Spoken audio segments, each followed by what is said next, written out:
I don't know what I want to say to this. Today's going to be a two-part episode. First, we're going to be making a Moroccan bread, and then we're going to be working towards making our own chicken tagine. It's a very full-bodied, multi-leveled kind of taste to it. There's a lot of, meats, savories, sweets, a little bit of acidity. You get a whole package as you're going through the entire thing. And when I was visiting, I wholeheartedly enjoyed the meal, and I thought that it would be a great addition to the empty pantry entrees. But without further ado, I think it's time for us to move on.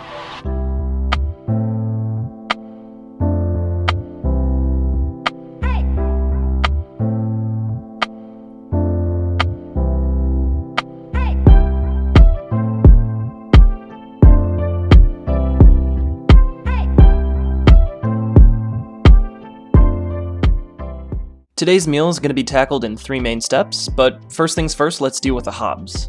And I just want to say there's no way I'm pronouncing it 100% correctly, but we're just going to roll with it. For this Khobz, you'll need a mix of the typical bread ingredients we've been using. An all-purpose flour, salt, sugar, and a bit of fast-rise yeast. The original recipe brought to us by Taste of Morocco yields 2 loaves, so I'll cut the proportions into 2. Which, if I'm doing my math right, means you'll need 5/8 cup of warm water.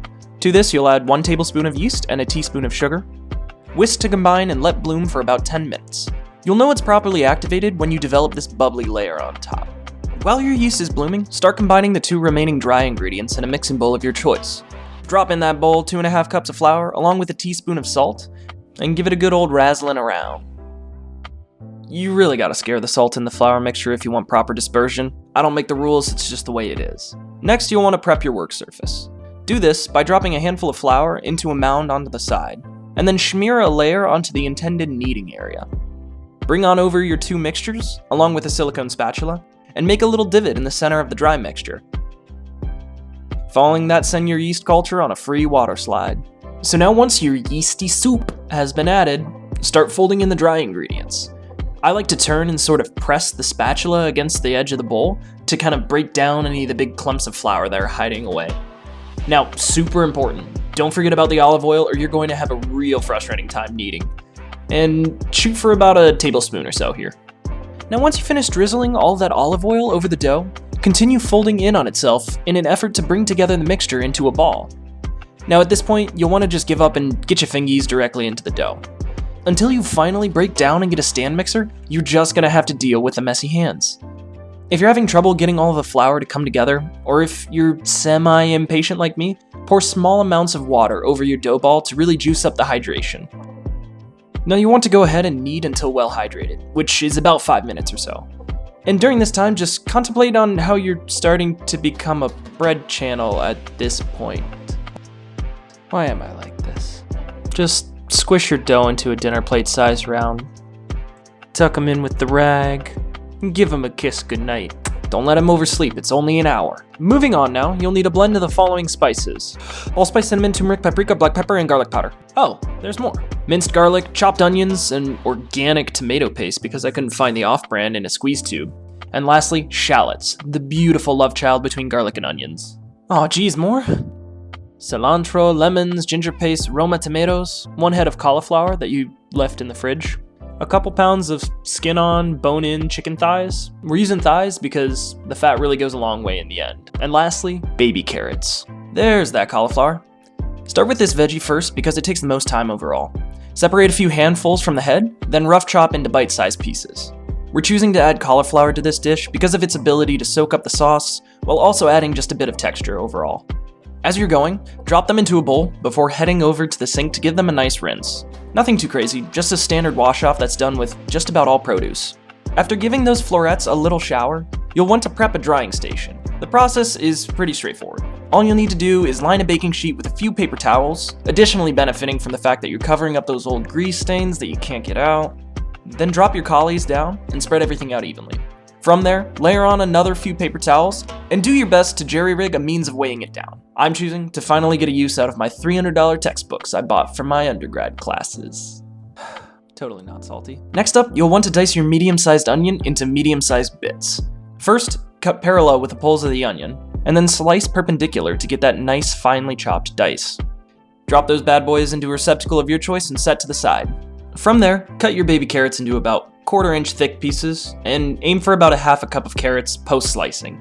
If you're getting tired of prep work, don't worry, there's plenty more to come. Next is the shallots, which I have a love-hate relationship with. They taste immaculate, but dear God do they burn the eyes. Dice in the same manner as the onion, but really focus on trying to get the shallots as finely diced as possible. The finer the dice for these shallots, the easier it'll be for them to break down and sort of melt and permeate throughout the dish, which is super important because they bring a sharpness or a freshness to the flavor in the end. But I can't recommend these enough at this point. Speaking of freshness, how about we mince some cilantro? Now, if you have the gene that makes cilantro taste like soap, I'm truly sorry for your loss. Just spend a little bit of time rocking your knife back and forth over the pile until you have some very fine, very fresh, and very intensely smelling cilantro to garnish and season with. Next up is your Roma tomatoes. Using a serrated knife to help cut through the skin, slice both the top and the bottom off, cut in half, and then shape into sort of wedges. Optionally, you can blanch your tomatoes by boiling and dropping into ice water to remove the skin, but that's a whole lot of work if you ask me. Zesting is pretty simple.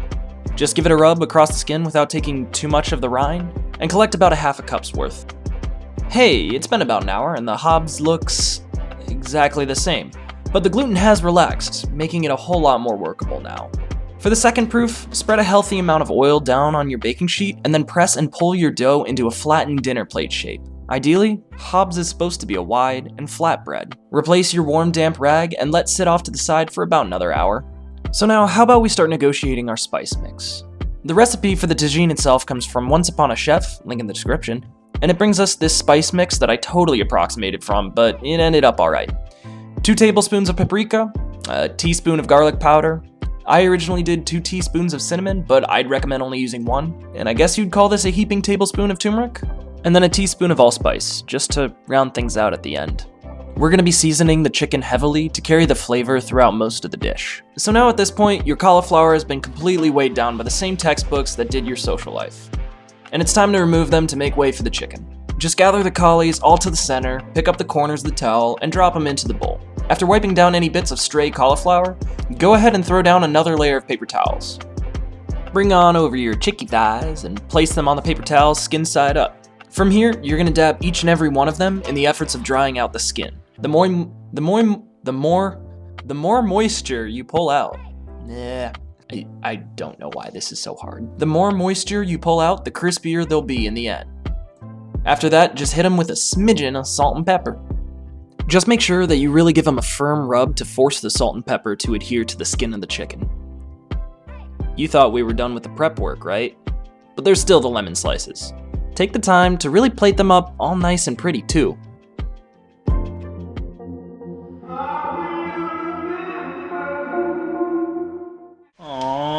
Yeah, that was sad, but I also decided last minute that a bell pepper would make a nice addition to this dish. Alright, now onto the stovetop. Layer your chicken skin side down into a cold cooking vessel and bring up to a medium high temperature. Just listen to this. Starting in a cold dish really helps the fat render out and fry better overall. Back on over now with our Khobz that's been resting. Place shallow diagonal cuts 3 different ways across the bread. This score is going to help prevent the bread from rising too much in the oven. Remember that we want a short, round, almost breadstick kind of vibe. Take this now over to your preheated oven at 425 Fahrenheit and slide it in on the mid-rack with a little covering to trap in any steam. And let bake for about 10 minutes before removing the top. Return to the oven for an additional 10 to 15 minutes or until it emerges looking nice and crispy like so. Drop your Khobz onto a cutting board to cool, and don't forget to close the oven. Last thing to prep for realsies this time. You're going to need some sort of chicken stock, and the easiest way to do this is just to bring a pot of water up to a boil and dissolve a chicken bouillon cube in it. Speaking of chicken, it's been about 20 minutes and there's a healthy browning of the skin on the thighs. Using a pair of tongs, set these back on a clean baking sheet to cool. Don't cross-contaminate, folks.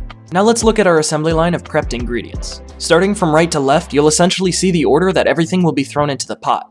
And this really is a game changer because things will start to move fast from here on out. In the bottom of the pot now, you'll see a delicious reservoir of skin and fat that is stuck to the bottom. This brown residue is known as the fond and serves as an amazing base for the tagine sauce. Toss in about 2 tablespoons of minced garlic, as well as a tablespoon of ginger paste, and then add your dried cauliflower to the party. Take a wooden spoon and really work at scraping that fond off the bottom and allowing it to stick to the cauliflower. After about a minute or two, toss in your onions as well as your shallots, and make sure that you give it a good mixing around before letting it sit for about 5 to 6 minutes on a medium heat. Turn around and your chicken thighs are cool enough to handle at this point. Generously coat each and every one of the thighs with the spice mixture from earlier. And it's alright if you don't use the entire spice mixture, as long as you can get a reasonable coating on each and every one of them. Wash the spice residue off your hands before jumping back over to the Dutch oven. Toss in your carrots as well as your bell peppers and mix around. This recipe would honestly be a nightmare if you were to try to chop and work the stovetop at the same time, so please heed my advice and just prep work everything. Use a different camera angle and flip your tomato wedges in.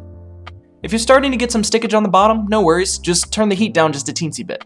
Now that the tomatoes are in, make a little divot to the bottom of the pot and squeeze in some of your tomato paste. Now it's time to start making the actual sauce itself. Do this by adding roughly 2 cups of chicken stock and returning your spiced chicken to the pot. From here on out, all that you really have to do is simmer until the chicken is falling off the bone and the sauce is at your desired consistency. But first, give it a little love by sprinkling a few pinches of your lemon zest and laying your lemon slices on top. So you can place them as prettily as you want, but once you cover slightly and let cook for a while, the lemons are just going to melt into the mixture. The added acidity is really necessary because it pairs nicely with the other elements, and beyond that it helps cut through the heaviness of the fat. Looking at this now, we're pretty much done here after simmering for about 10 minutes. This being the case, let's begin plating. First, cut off a slice or 2 of the Khobz, noticing that yes, it is a harder piece of bread, but it helps hold up and absorb the tagine sauce, which is incredibly important. And now 2 things that are traditionally served with tagine and Khobz are couscous and green tea with mint, or Berber tea, but that's a whole tradition that I'm way underqualified to be explaining. I'll leave a link in the description to a video that better explains the tradition. Beyond that, I forgot to buy couscous at the store, so I'm using rice. And now all that's left to do is serve a ladle full of the tagine, making sure to grab a chicken thigh, and last but not least, garnish with your fresh cilantro from earlier. Is this a long sort of recipe? Yes, that's why it's on the Spice Up playlist. Is this a 100% accurate version of what a tagine is supposed to be? No, I don't own an actual tagine vessel. But does this taste delicious, and would I recommend you trying to make this at home? Of course. It is time consuming, but it is time well spent, and the tea tastes all the better afterwards.